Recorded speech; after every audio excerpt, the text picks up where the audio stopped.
اللهم صل على سيدنا محمد يا رب صل وسلم دائما ابدا على حبيبي.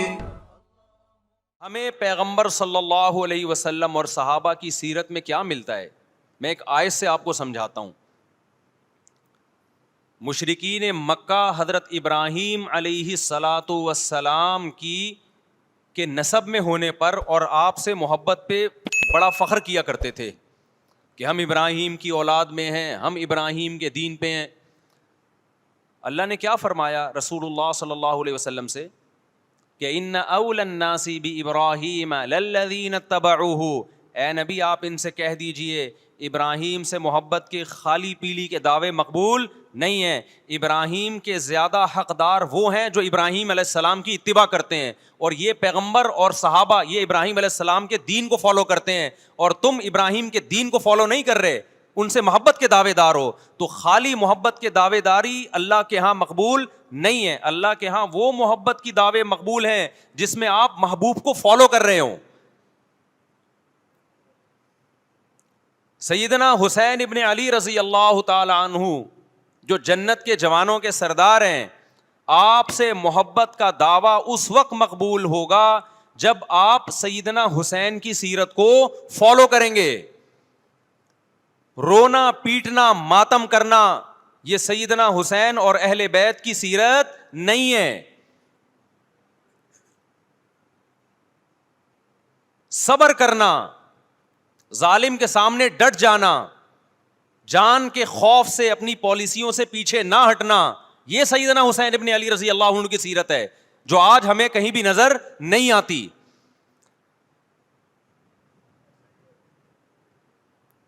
تو ہم نے بھائی دیکھنا ہے صحابہ کا طرز عمل کیا تھا. آپ بتاؤ صحابہ کو سیدنا حسین سے محبت تھی یا نہیں تھی؟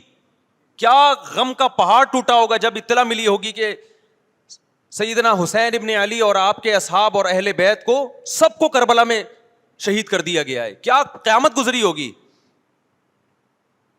کوفہ سے ایک شخص آیا نا, عبداللہ بن عمر سے پوچھنے لگا جو مارنے پر دم کا مسئلہ. انہوں نے فرمایا تم نے پیغمبر کے نواسے کو قتل کر دیا اور مسئلہ یہ پوچھ رہے ہو کہ جو مارنے پر دم آئے گا کہ نہیں آئے گا. ایک طرف تم نے پیغمبر کے نواسے کو قتل کر دیا کربلا میں, اور اب ہم سے آ کے مسئلہ پوچھتے ہو جو مارنا جائز ہے یا نہیں ہے. صحابہ کے ہاں یہ غم کم غم نہیں تھا. دیکھو حضرت معاویہ رضی اللہ تعالی عنہ کے ہاتھ پہ بھی حضرت حسین نے بیعت نہیں کی, لیکن بغاوت بھی نہیں کی. کیوں؟ بغاوت سے فتنے کا اندیشہ تھا. حضرت حسن جو حضرت حسین کے بڑے بھائی تھے, انہوں نے سیدنا معاویہ رضی اللہ تعالی عنہ کے ہاتھ پہ بیعت کی اور اس اختلاف کو ہمیشہ کے لیے اپنی کوشش کے مطابق ہمیشہ کے لیے ختم کر دیا. ختم ہوا نہیں ہوا ایک الگ بحث ہے, لیکن حضرت حسن کا مقصد کیا تھا کہ مسلمانوں کی دو جماعتوں کو میں آپس میں لڑتا ہوا نہیں دیکھ سکتا. لوگوں نے کہا آپ خلافت کے حقدار ہیں, آپ نے فرمایا میں دستبردار ہوتا ہوں سیدنا معاویہ کے حق میں. حضرت حسن بیعت ہو گئے حضرت معاویہ سے, اور یہ اختلاف کو کیا کر دیا؟ ختم. حضرت حسین بیعت نہیں ہوئے, لیکن حضرت حسین نے بغاوت بھی نہیں کی. ہر ایک کی اپنی رائے تھی, حضرت حسن کی اپنی رائے تھی. ان کا خیال تھا کہ بیعت ہونا مسلمانوں کے لیے زیادہ مفید ہے, ایک پاورفل حکومت ہوگی, ایک طاقتور ریاست ہوگی, ورنہ لڑتے رہیں گے آپس میں. حضرت حسین کا موقف یہ تھا کہ میں بغاوت تو نہیں کروں گا لیکن بیعت بھی نہیں ہوں گا, کیونکہ اگر بیعت ہو گیا تو اس سے جو خلفائے راشدین کے دور میں جو خلیفہ کی سلیکشن کا طریقہ تھا وہ طریقہ ختم ہو جائے گا. تو میں اگر اس طریقے کو نہیں لا سکتا تو اس کے خلاف کو پروموٹ بھی نہ کروں میں. یہ بھی ایک رائے تھی. میں سمجھا پا رہا ہوں اپنی بات؟ بھائی رائے کا اختلاف ہوتا ہے نا. نبی صلی اللہ علیہ وسلم نے فرمایا اذا اجتہد المجتہد فإن اصاب فلہ اجران وإن اخطأ فلہ اجر واحد. جب کوئی مجتہد اللہ کی رضا کو سامنے رکھ کے اجتہاد کرتا ہے, صحیح اور غلط کا فیصلہ کرنے بیٹھتا ہے, رائے یعنی اس کا مقصد اللہ کی رضا ہو, تو اگر وہ درست نتیجے پہ پہنچے تو 2 ثواب, غلط نتیجے پہ پہنچے تو بھی ایک نیکی اس کو ملتی ہے, اس لیے کہ اس کے بس میں جو خیر خواہی کا کے لیے جو تھا وہ اس نے کر دیا. رائے کا اختلاف ہوتا ہے. تو حضرت حسن رضی اللہ تعالیٰ عنہ بیعت ہوئے حضرت معاویہ کے ہاتھ پہ. سیدنا حسین نہ بیعت ہوئے اور نہ آپ نے بغاوت کی, خاموشی اختیار کی.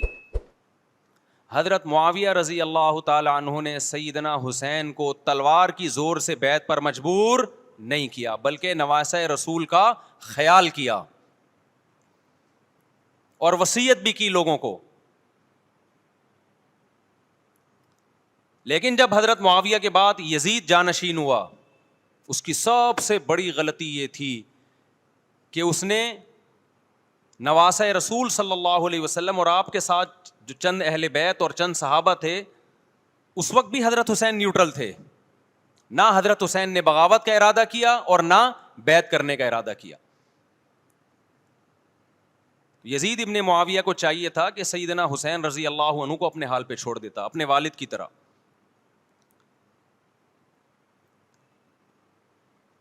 حضرت حسین رضی اللہ تعالیٰ عنہ کو جب کوفہ سے خطوط آئے, یہ میں وضاحت اس لیے کر رہا ہوں کہ حضرت حسین بغاوت کے لیے نہیں نکلے تھے, اس مسلمان حاکم کے خلاف بغاوت کے لیے نہیں نکلے تھے, کیونکہ رسول اللہ صلی اللہ علیہ وسلم کی بہت ساری صحیح حدیث ہے اس بارے میں کہ جو باغی ہے, جو ریاست کے خلاف بغاوت کرتا ہے, اس کو نبی صلی اللہ علیہ وسلم نے اس عمل کو پسند نہیں کیا. تو حضرت حسین رضی اللہ تعالیٰ عنہ کو کوفہ سے خطوط آئے کہ یہاں سارے کے سارے لوگ آپ کے ہاتھ پہ بیعت کرنے کے لیے تیار ہیں. ظاہر ہے جب کسی علاقے کے لوگ دارالخلافہ ہو اور سب بیعت ہونے کے لیے تیار ہوں تو پھر آپ کا جانا یہ بغاوت کا عمل نہیں کہلاتا. حضرت حسین رضی اللہ تعالیٰ عنہ اہل بیت کے ساتھ نکلے. کربلا میں جب پہنچے, مشہور واقعہ آپ 20 دفعہ سن چکے ہیں, وہاں جا کے آپ کو اطلاع ہوئی کہ وہ خبر غلط تھی اور عبید اللہ بن زیاد نے ایک پورا لشکر بھیجا سیدنا حسین رضی اللہ تعالیٰ عنہ کو مجبور کرنے کے لیے کہ میرے ہاتھ پہ آپ زبردستی بیعت ہو جائیں. حضرت حسین رضی اللہ تعالیٰ عنہ نے مطالبے رکھے کہ یا تو مجھے واپس جانے دیا جائے, اور اگر بیعت کرنا ہی ہے تو میں دمشق میں امیر کے ہاتھ پہ جا کے بیعت کروں گا. بہت معقول مطالبے تھے یہ. میرا مقصد ابھی کربلا کا واقعہ بیان کرنا نہیں ہے, اس پہ بہت کچھ کہا جا چکا ہے, خود میرا بھی بیان اس پہ تفصیل سے ہو چکا ہے. اس کے بعد بھی سیدنا حسین رضی اللہ تعالیٰ عنہ کو مجبور کرنا کہ عبید اللہ بن زیاد جو بدبخت انسان, جو قاتل تھا اہل بیت کا, اسی کے ہاتھ پہ لازمی بیعت ہوں, جبکہ وہ امیر بھی نہیں ہے, وہ گورنر ہے ایک علاقے کا. تو نواسہ رسول کا خیال نہ کرنا یہ بدترین ظلم تھا جو اس وقت حکومت سے ہوا ہے. حضرت حسین رضی اللہ تعالیٰ عنہ, دیکھو نبی صلی اللہ, آج ہم دیکھتے ہیں کہ جو بڑا آدمی ہوتا ہے نا اس کی قربانیاں ہوتی ہیں, اس کی بڑی بڑی قربانیاں ہوتی ہیں. چھوٹے اپنے بڑوں کی قربانیوں کو کیش کراتے ہیں. آپ نے دیکھا ہوگا فلاں نے بڑی قربانیاں دی اور بچے موج کر رہے ہیں, دیکھا نا آپ نے. لیکن اللہ تعالیٰ نے رسول اللہ صلی اللہ علیہ وسلم کے نسب کو اس سے محفوظ کیا. ہمارے نبی کے 2 بیٹے حسن حسین, آپ کی نسل حضرت فاطمہ سے چلی ہے, دونوں شہید ہوئے ہیں. اس میں بہت بڑی حکمت تھی کہ پیغمبر صلی اللہ علیہ وسلم نے سب سے پہلے تربیت اپنے گھر والوں کی ہے. آج لوگ باہر فنٹر بنے ہوئے ہوتے ہیں, تبلیغیں کر رہے ہوتے ہیں, اپنے گھر کی ان کو پرواہ نہیں ہوتی. نبی صلی اللہ علیہ وسلم نے سب سے پہلے جو تربیت کی ہے کس کی ہے؟ حضرت حسن اور حسین کی ہے. تو جب کربلا میں آپ کو چاروں طرف سے گھیر لیا گیا اور آپ کو مجبور کیا گیا کہ آپ نے ابن زیاد کے ہاتھ پہ بیعت کرنا ہے, تو آپ نے اس ذلت کو گلے لگانے سے انکار کر دیا. آپ کو 100% یقین تھا کہ اتنے بڑے لشکر کے سامنے میں ٹھہر نہیں سکتا, اسباب کی دنیا میں فتح کی امید نہیں ہے. لیکن حضرت حسین رضی اللہ تعالی عنہ نے لڑنے کا فیصلہ کر کے اور شہادت کو قبول کرنے کا فیصلہ کر کے ابن زیاد اور اس زمانے کے حکمران جو اس قتل پہ راضی تھے, قیامت تک کے لیے ان پہ لعنت کے سلسلے کا دروازہ کھول دیا. بعض دفعہ اللہ بھی یہ چاہتے ہیں کہ بدبختوں کو ڈھیل ملے تاکہ ان کا جرم سنستدرجہم من حیث لا یعلمون. قرآن کہتے ہیں نا ہم ان کو ڈھیل دیں گے, ان کو برائی میں ہم آگے بڑھنے دیں گے, ایسے بڑھنے دیں گے کہ ان کو خود بھی پتہ نہیں چلے گا, تاکہ قیامت کے دن ان کا عذاب ان کو کئی گنا بڑھا کر دیا جائے. اب میرے بھائی ہمارے لیے کیا سبق ملتا ہے؟ جب یہ واقعہ ہوا عالم اسلام میں کوہرام مچ گیا, لیکن کیا اس واقعے کے بعد اہل بیت کی جو مقدس اور پاکیزہ عورتیں تھیں, کیا انہوں نے نوحہ کیا یا صبر کیا؟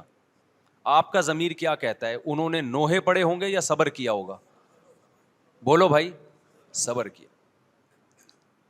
عبداللہ بن عمر رضی اللہ تعالیٰ عنہ جو کوفہ والوں کو ملامت کیا کرتے تھے کہ تم جو مارنے کے مسئلے ہم سے پوچھتے ہو, تم نے حسین کا قتل کر دیا, تو یہ حضرت ابن عمر نے اسی لیے کہا نا کہ آپ کو اس کا غم ہوا تھا.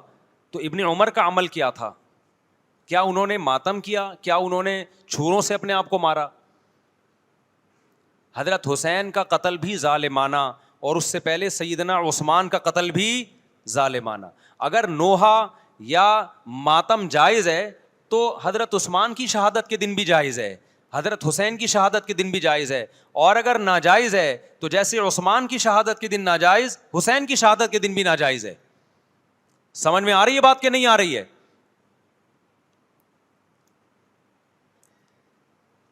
قرآن کیا کہتا ہے ایسے مواقع کے بارے میں؟ تلک امۃ قد خلت لہا ما کسبت ولکم ما کسبتم. قرآن جب بھی پرانی امتوں کے واقعات بتاتا ہے, قرآن کہتا ہے یہ ایک قوم تھی جو گزر گئی, انہوں نے جو کیا اس کا بدلہ ان کو ملے گا, تم جو کرو گے اس کا بدلہ تمہیں ملے گا.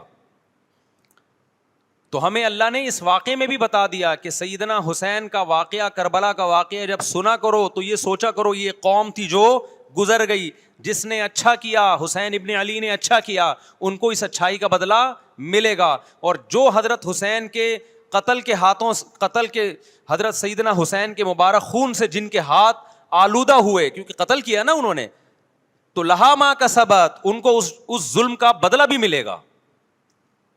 تو ہمارا کام کیا ہے؟ ہم نے فالو کرنا ہے حسین کے راستے کو, نہ کہ حسین کے نام پہ ہم نے ماتم کرنے ہیں. حسین کا راستہ کیا ہے جس کو ہم نے فالو کرنا ہے؟ اب میں چند چیزیں آپ کو بتاتا ہوں. سب سے پہلا سبق جو ہمیں کربلا میں ملتا ہے کہ عزت اور دین, ایک طرف دنیا ہے. دیکھو اگر حضرت حسین رضی اللہ تعالیٰ عنہ ابن زیاد کے ہاتھ پہ جا کے بیعت ہو جاتے, آپ کیا سمجھتے ہو بے تحاشا مال و دولت حضرت حسین پہ خرچ نہیں کرتا کیا وہ؟ جب ایک بڑا آدمی کسی کے ہاتھ پہ بیعت ہوتا ہے تو اس کو بھی تو فائدہ ہوتا ہے نا اس سے. اور کیا حضرت حسین کو یقین نہیں تھا کہ کربلا میں شہید ہو جاؤں گا؟ فتح اور نصرت کی اسباب کی دنیا میں کوئی امید نہیں تھی, مگر آپ نے اہل بیت کو کربلا میں رسوا کرنے پر عزت کی موت کو ترجیح دی ہے. آج اگر آپ میں یہ ظرف ہے کہ آپ عزت کی موت کو ذلت کی زندگی پر ترجیح دیتے ہو تو پھر آپ حسینی ہو. نہیں یہی بات میرا خیال ہے سمجھ. سیدنا حسین کی سخاوت کے واقعات ہیں.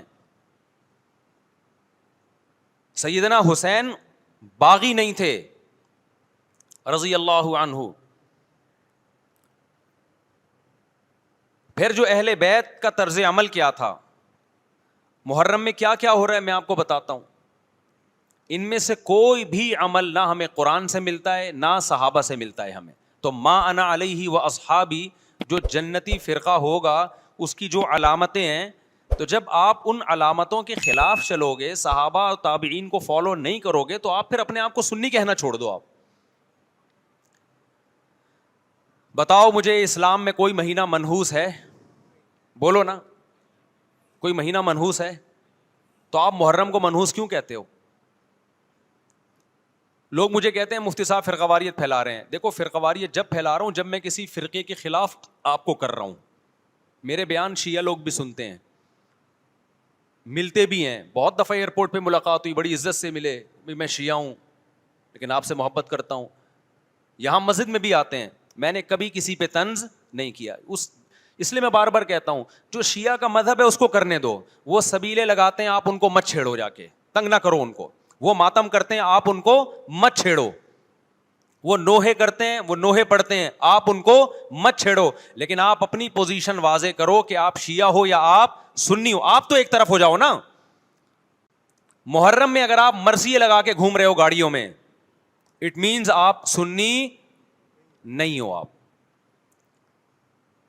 نبی صلی اللہ علیہ وسلم کی حدیث ہے ہمارے پاس, ہم اہل سنت والجماعت ہیں, ہم سنت کو فالو کرتے ہیں. تو سنت کیا کہتی ہے؟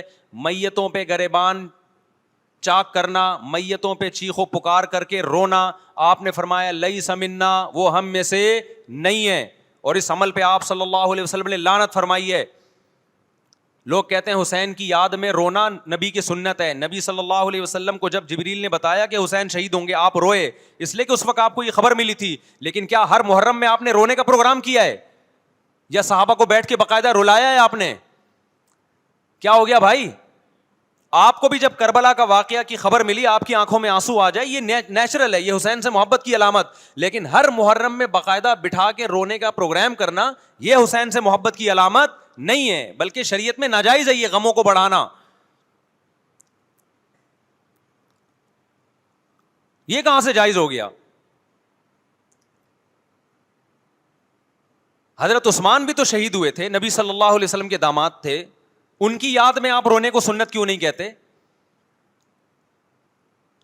ہماری نظر میں حسین کا قتل بھی بہت بڑا ظلم, اور سیدنا عثمان کا قتل بھی بہت بڑا ظلم تھا. دونوں مظلوم تھے, دونوں مظلوم شہید تھے, ہمیں دونوں کی شہادت پہ غم ہے, لیکن اب اس غم کو مناتے نہیں ہیں. اسلام میں غم منانا سنت نہیں ہے. دیکھو جعفر طیار رضی اللہ عنہ, نبی کے چچا زاد بھائی, اہل بیت, جب آپ صلی اللہ علیہ وسلم نے ان کو لڑائی کے لیے میدان جنگ میں بھیجا, رومیوں سے لڑائی تھی, حضرت جعفر طیار کی 4 بیویاں تھیں. جب نبی صلی اللہ علیہ وسلم مسجد نبی میں بیٹھے, آپ کو فرشتوں نے اطلاع دی کہ جعفر طیار شہید ہو گئے. آپ صلی اللہ علیہ وسلم کی آنکھوں سے آنسو, یہ آنسو اس وقت نکلے جب عین شہادت کی اطلاع ملی ہے. اس وقت آنسوؤں کا نکلنا محبت کی علامت ہے. آپ نے صحابی رسول کو بھیجا کہ جاؤ آپ کی زوجات کو, بیویوں کو جا کے خبر دو کہ جعفر طیار شہید ہو گئے. کیا قربانی تھی صحابہ کی, آپ دیکھو ایسے جوان تھے جعفر طیار, خوبصورت جوان.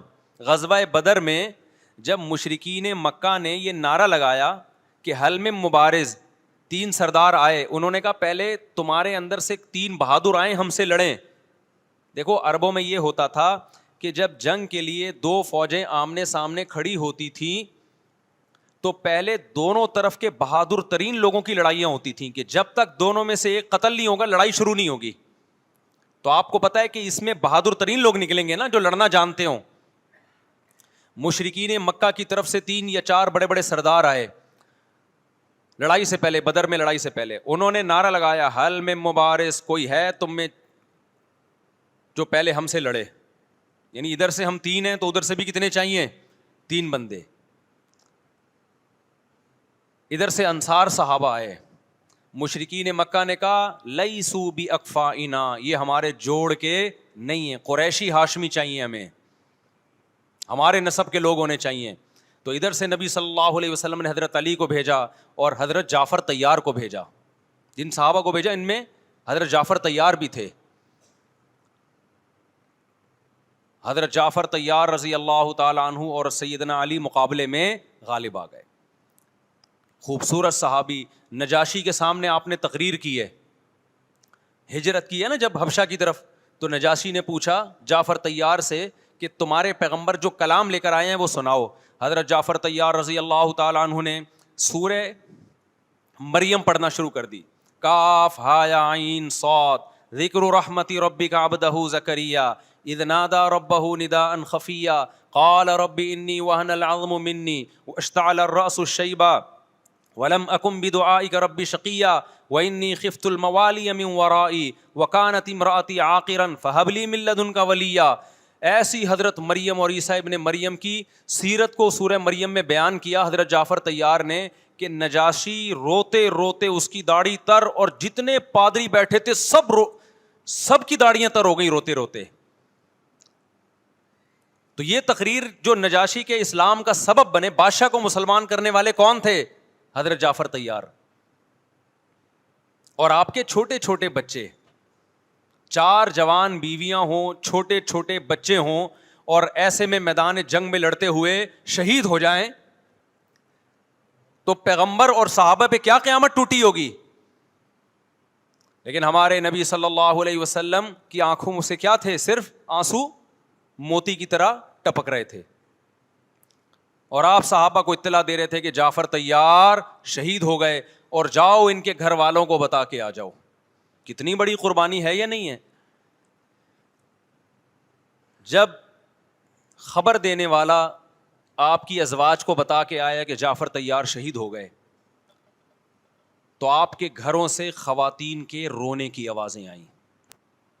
آپ صلی اللہ علیہ وسلم نے فرمایا ان سے بولو کہ اپنی آواز کو پست کرو. پھر چیخ و پکار کی آواز آئی تو آپ نے فرمایا کہ اگر دوبارہ چیخ و پکار کی آواز آئے تو ان کے منہ پہ خاک پھینک دو.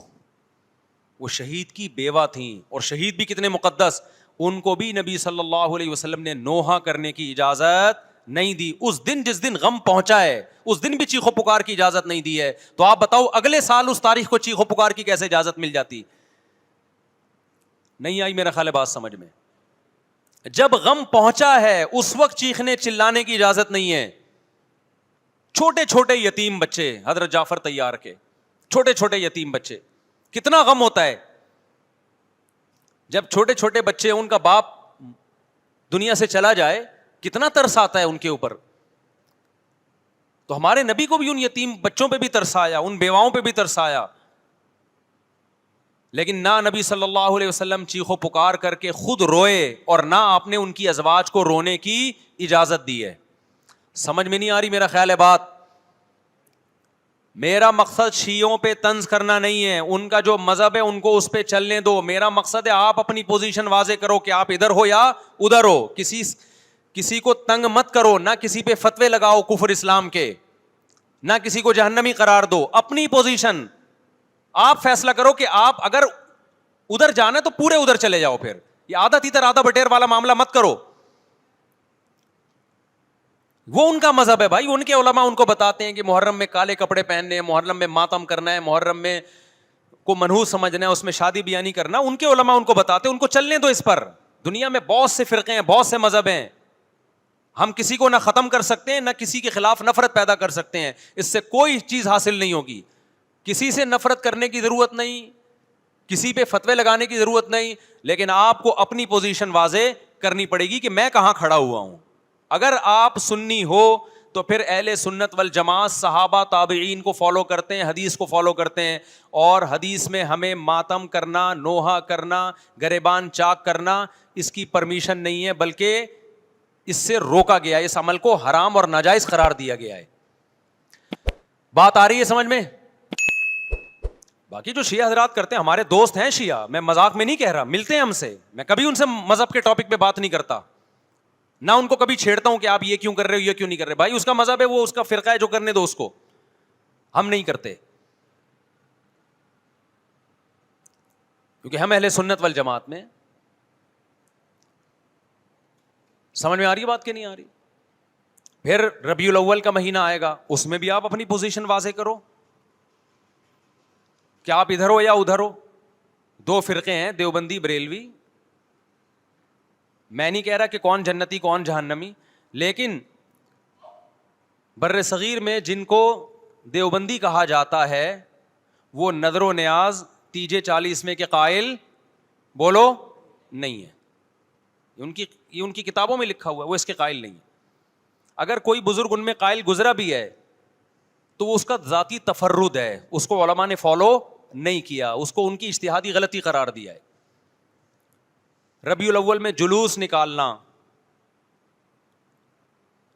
یا مزار بنانا یا مزاروں پہ جانا اس نیت سے کہ وہاں جا کے ہم کوئی قوالی پڑھیں گے یا کچھ بھی، ہمارے ہاں قبرستان جانا صرف اس لیے ہے کہ آخرت کی یاد تازہ ہو، بس.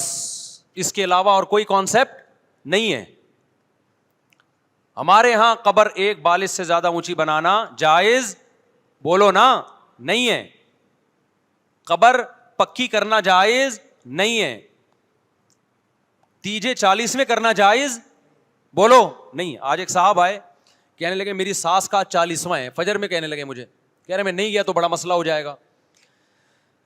میں نے کہا بھائی ایک فیصلہ کرو, گرین چینل یا وائٹ چینل, ایک طرف ہو جاؤ بھائی, کیونکہ وائٹ چینل میں یہ جائز نہیں ہے, نہ 40واں ہے نہ تیجا ہے. اب لوگ مذاق اڑاتے ہیں مر گیا مردود نہ فاتحہ نہ درود.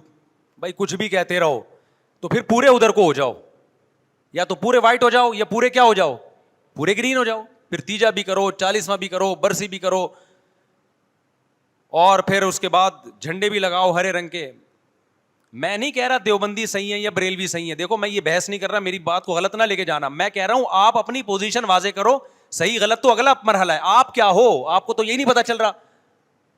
آپ ربیع الاول میں ہرے جھنڈے لے کے گھوم رہے ہو, رمضان میں آپ وائٹ چینل بنے ہوئے ہو, محرم میں آپ بلیک چینل بنے ہوئے ہو, تو پتہ ہی نہیں چل رہا تو ہے کیا بھائی. جب 73 فرقوں میں ایک جنتی ہے تو ایک کو فالو کرو نا جس کو جنتی سمجھتے ہو. اگر آپ سمجھتے ہو کہ بلیک چینل یا شیعہ فرقہ جنتی ہے تو پورے شیعہ ہو جاؤ بھائی. اگر آپ سمجھتے ہو بریلوی فرقہ جنتی ہے تو پورے بریلوی ہو جاؤ. تو جس کو سمجھتے ہو وہ بن جاؤ, لیکن پورے بنو, ادھورے مت بنو, آدھا آدھا نہ لو. بات سمجھ میں آ رہی ہے؟ میں پھر بتا رہا ہوں, نہ میں کسی کو جنتی کہہ رہا ہوں نہ جہنمی. میں یہ نہیں کہہ رہا دیوبندی جنت میں جائیں گے یا بریلوی جائیں گے یا شیعہ جائیں گے, یہ تو اللہ فیصلہ کرے گا. ہم تو وہ کریں گے جو ہماری کھوپڑی میں آ رہا ہے. ہماری کھوپڑی میں یہ آ رہا ہے کہ جس کو بھی کرو تو ایک کو کرو پورا, تاکہ ایک طرف ہو جاؤ. آدھے تیتر آدھے بٹیر مت بنو آپ, اور دوسرے کو چھیڑو بھی نہیں, چھیڑنے کی بھی ضرورت نہیں ہے. کوئی جو کر رہا ہے کہ بھائی اس کا مذہب ہے.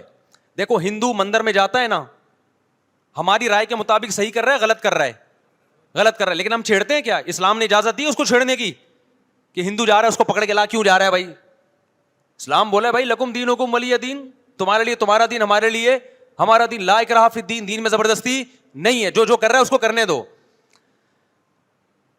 تبھی اسلامی تاریخ میں کوئی ایک مندر بھی ہمارے علم میں نہیں ہے کہ اس میں ہندوؤں پہ پابندی لگی ہو کہ مندر نہیں جا سکتے. جب تک اسلامی حکومتیں رہی ہیں, ہندوستان میں 1000 سال مسلمانوں نے حکومت کی ہے. اگر ہندوؤں کو مندر جانے سے روک دیتے تو آج یہ مندر ختم ہوتے. اسلامی حکومت جب ختم ہوئی ہے تو بھی مندر, لاکھوں کی تعداد میں مندر تھے. اسلام مسجد جانے کا حکم دیتا ہے یا چرچ جانے کا؟ بولو. مسجد. چرچ جانے کو غلط سمجھتا ہے کیونکہ وہاں غیر اللہ کی, عیسیٰ ابن مریم کی عبادت ہو رہی ہے. لیکن کیا اسلام آپ کو پرمیشن دیتا ہے کہ کوئی عیسائی چرچ جا رہا ہو تو آپ اس کو روکو کہ تو کیوں جا رہا ہے بے, مسجد میں آ؟ اجازت دیتا ہے؟ یا اسلام یہ کہتا ہے کہ اس سے بدتمیزی شروع کر دو آپ؟ بولو کیا ہو گیا, آپ کو سبق یاد کرا رہا ہوں میں, بدتمیزی شروع کر دو. یا اسلام یہ اجازت دیتا ہے کہ اس سے اچھا سلوک نہ کرو؟ قطعاً اجازت نہیں, بلکہ قرآن تو کہہ رہے ہیں ان اللہ یحب المقسطین, جو غیر مسلم تم سے لڑ نہیں رہے میدان جنگ میں, ان سے تمہیں اچھا سلوک کرنا پڑے گا, کیونکہ اللہ اچھا سلوک کرنے والوں کو پسند کرتا ہے. صحابہ کرام غیر مسلموں کو بھی ہدیے دیا کرتے تھے, نبی صلی اللہ علیہ وسلم نے یہودیوں کو بھی ہدیے دیے. تو جو مذہب اسلام کی طرف منسوب نہیں ہے, جب ہمیں ان سے اچھے سلوک کا حکم ہے, تو جو مذہب اسلام کی طرف منسوب ہیں, قطع نظر اس سے کہ وہ اس دعوے میں سچے ہیں یا جھوٹے, یہ تو بحث ایک الگ ہے, لیکن نسبت کس کی طرف کر رہے ہیں؟ اسلام کی طرف.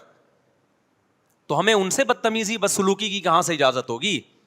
تو میں نہیں کہہ رہا کہ آپ شیعہ بریلویوں سے دشمنی کرنا شروع کر دو, ان کی دعوتیں اٹینڈ نہ کرو, ان سے کاروبار چھوڑ دو, یا ان کو جا کے تنگ کرو, کیوں سبیل لگا کے بیٹھے ہو, کیوں ماتم کر رہے ہو, یہ کام مت کرو آپ.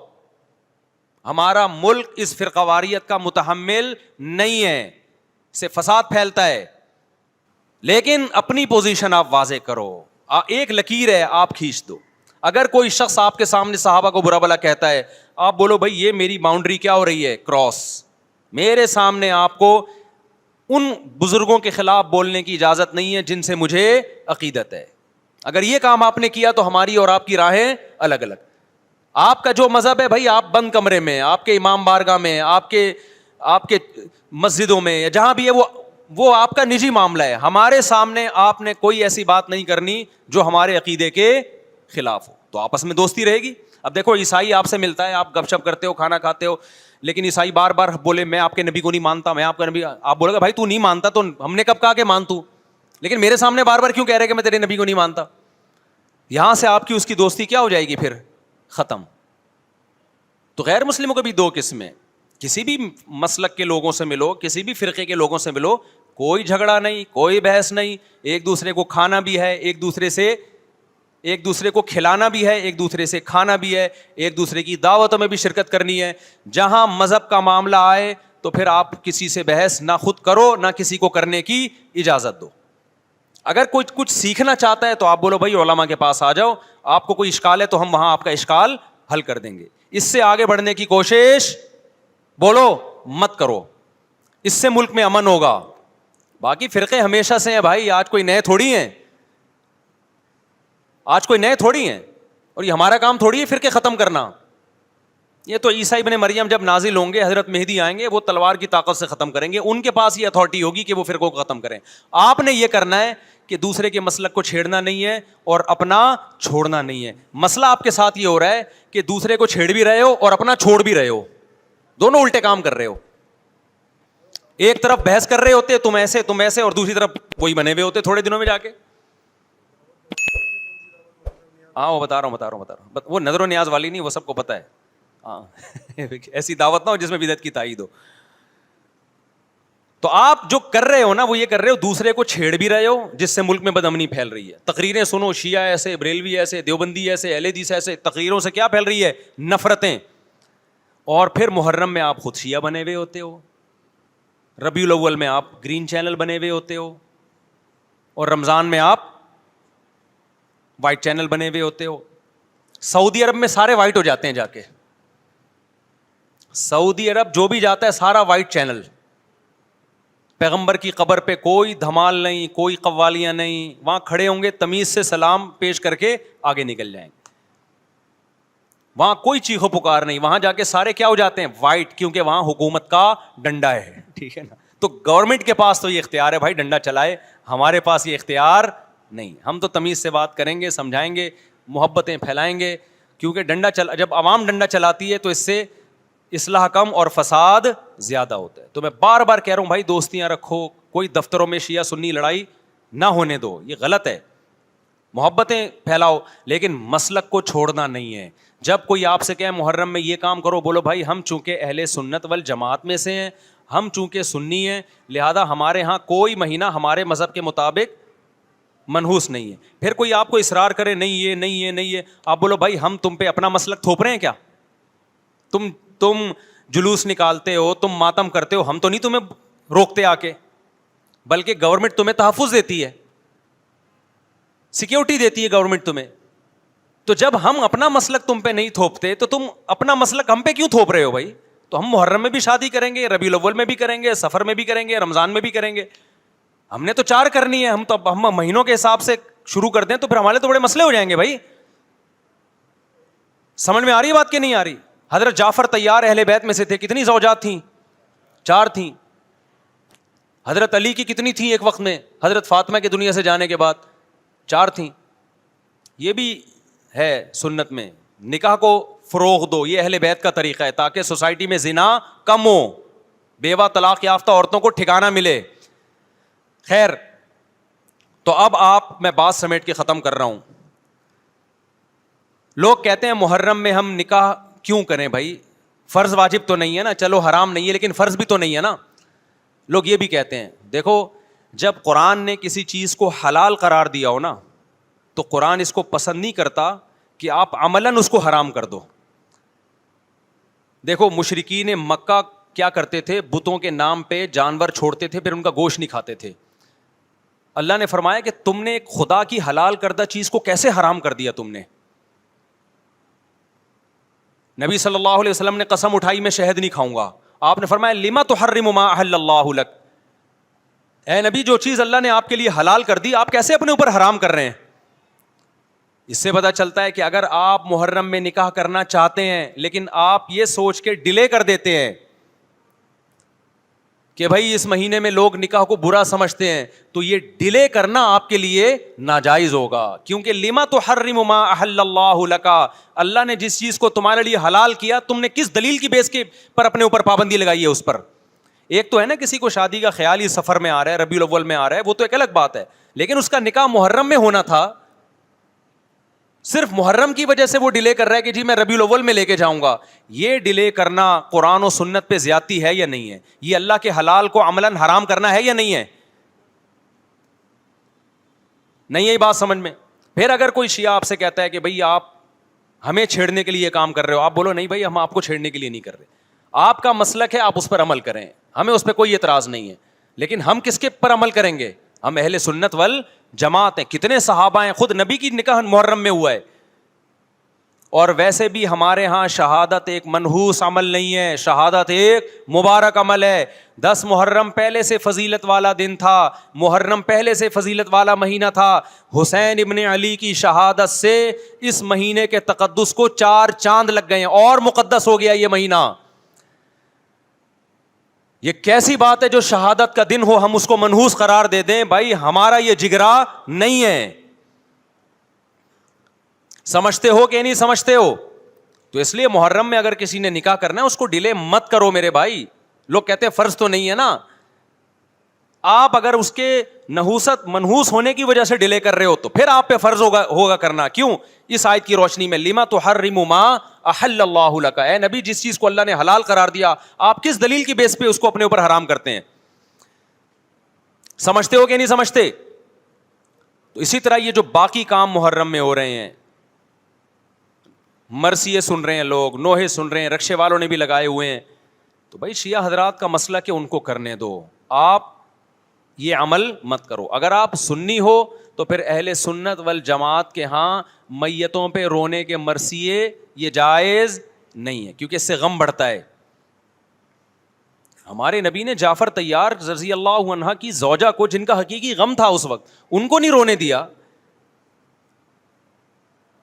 تو ہمیں کیسے آپ صلی اللہ علیہ وسلم چیخو پکار کی اجازت دیں گے؟ اسی طرح محرم میں سبیلیں لگانا, اس کی بھی کوئی دلیل نہیں ہے. سیدنا حسین ابن علی وہ تو پیاس ظلم سے شہید ہوئے. وہ ایک طرف آپ کہتے ہیں وہ پیاسے تھے, ان کو پانی نہیں ملا, دوسری طرف آپ اس دن میں لوگوں کو پانی پلا رہے ہیں, تو اس کی لاجک بھی نہیں بنتی کوئی. اسلام نے 10 محرم کو روزے کا دن قرار دیا, روزہ اور سبیل جمع نہیں ہو سکتے. سمجھتے ہو کہ نہیں سمجھتے؟ آپ کہہ سکتے ہیں کسی کو پانی پلانے پر کون پابندی لگا سکتا ہے؟ پانی پلاؤ بھائی پورے سال, اسپیسیفک ان دنوں میں کیوں پلا رہے ہیں آپ؟ تو جو شیعہ حضرات ہیں ان کا مسلک ہے, ان کو کرنے دیں. میں بار بار اس لیے کہہ رہا ہوں ایسا نہ ہو چھیڑ چھاڑ شروع کر دے جا کے. پہلے ہی ملک میں لڑائیاں بہت ہو رہی ہیں, دوبارہ ایک نئی جا کے پتہ یہاں بھی سبیل لگی ہوئی ہے, جا کے ان کو چھیڑنا شروع کر دو. سبیل کیوں لگا؟ چھیڑنے کی اجازت نہیں ہے کسی کو. آپ نہ لگائیں نہ پئیں, بولے بھائی ہمارے لیے محرم ایسا ہے جیسے دوسرے مہینے ہوتے ہیں. 4 مہینے محترم ہے, محرم, رجب, ذی قعدہ, ذی الحجہ. تو جتنا ذی قعدہ ذی الحجہ ہے اتنا ہی محرم اور رجب ہے. تو جیسے ان مہینوں میں نارمل رہتے ہو ان میں بھی ہم نے ایسے ہی رہنا ہے. سمجھتے ہو کہ نہیں سمجھتے ہو؟ اور حلیم کی دیگیں مت پکاؤ محرم کی راتوں میں. حلیم کھا سکتے ہو جب چاہو, اس خاص ان دنوں میں. اور ویسے بھی جو لوگ پوری رات حلیم کے دیگڑے میں گھوٹے لگاتے ہیں صبح روزہ نہیں رکھتے. وہ کیا خیال ہے جب آپ پوری رات دیگڑے میں گھومتے رہو گے؟ دیکھا نہیں ہے پوری رات دیکھ کے اندر گھومتے رہتے ہیں, جیسے موت کے کنویں میں نہیں بائک چلاتا بندہ, تو صبح روزہ رکھے گا ایسا آدمی؟ تو یہ ساری چیزیں آپ کو اس کام سے روکتی ہیں جو سنت سے ثابت. تو اللہ تعالی ہمیں محرم میں وہ کچھ کرنے کی توفیق عطا فرمائے جس کی ہمیں اللہ, اس کے رسول اور صحابہ نے پرمیشن دی ہے, اور ان تمام باتوں سے اللہ ہمیں بچنے کی توفیق عطا فرمائے جس سے اللہ, اس کے رسول اور صحابہ نے ہمیں بچنے کا حکم دیا ہے. اللہ تعالیٰ سمجھنے کی, عمل کی توفیق عطا فرمائے.